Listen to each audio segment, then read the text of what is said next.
Hoy les vamos a hablar acerca de las dudas que existen del funcionamiento de las fuerzas de seguridad. En primer lugar, tenemos que saber que los miembros de las fuerzas de seguridad tienen como obligación la prevención y la represión de delitos, siempre que se sujeten a las normas y garantías que establece la Constitución Nacional y los tratados y pactos internacionales que están incorporados a ella. Entonces, las fuerzas de seguridad siempre actúan en cumplimiento de un deber, porque están, como dijimos anteriormente, previniendo y reprimiendo la comisión de delitos, sobre todo cuando existen circunstancias que les permitan sospechar que un delito o que un bien jurídico concretamente se está poniendo en peligro o puede lesionarse.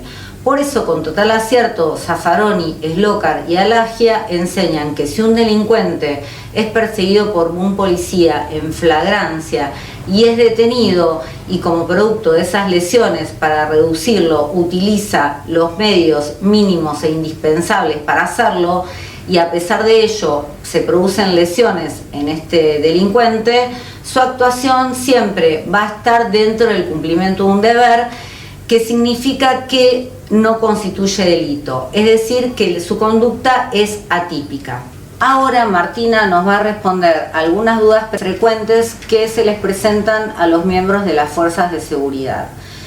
Por ejemplo, ¿qué pasa o qué debe hacer un funcionario cuando está en cumplimiento de sus funciones? Primero, si está dentro del servicio, debe intervenir de forma inmediata. Segundo, si está fuera de servicio y está en horas francos, debe dar aviso inmediato a cualquier otro miembro de la fuerza. Y tercero, si no hay una respuesta inmediata por miembro de otra fuerza, debe actuar como fuese funcionario público, cumpliendo con los deberes y obligaciones propios de su función. Bien, otra de las dudas frecuentes es ¿qué ocurre cuando justamente el funcionario está de franco? En estos casos hay leyes que responden a tu pregunta. Varias leyes orgánicas de las fuerzas de seguridad, como por ejemplo la PFA, la PSA, la Policía Bonaerense, Gendarmería Nacional, la Policía de la Ciudad Autónoma de Buenos Aires y Prefectura Naval. Estas leyes reglamentan, aparte de todo su funcionamiento y sus deberes, el Estado policial.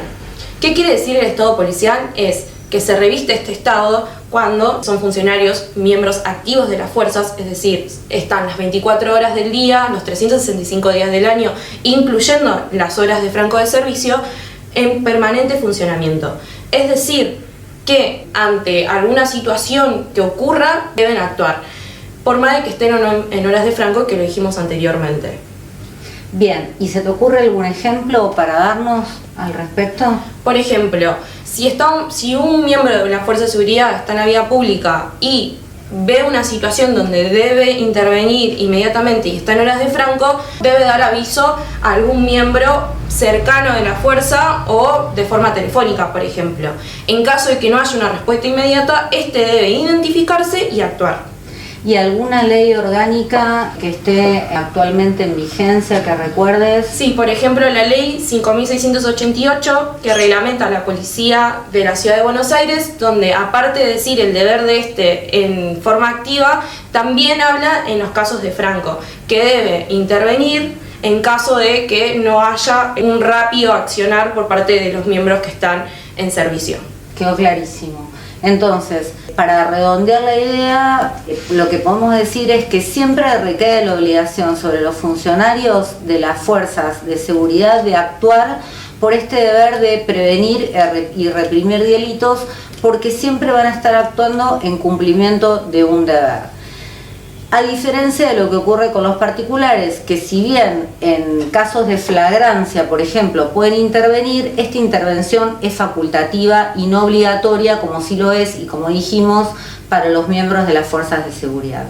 Entonces, si tenés algún sumario administrativo o causa penal por haber cumplido con tu deber, comunícate con nosotros, así podemos asesorarte desde el primer momento e impedir que ambos sumarios progresen en tu perjuicio.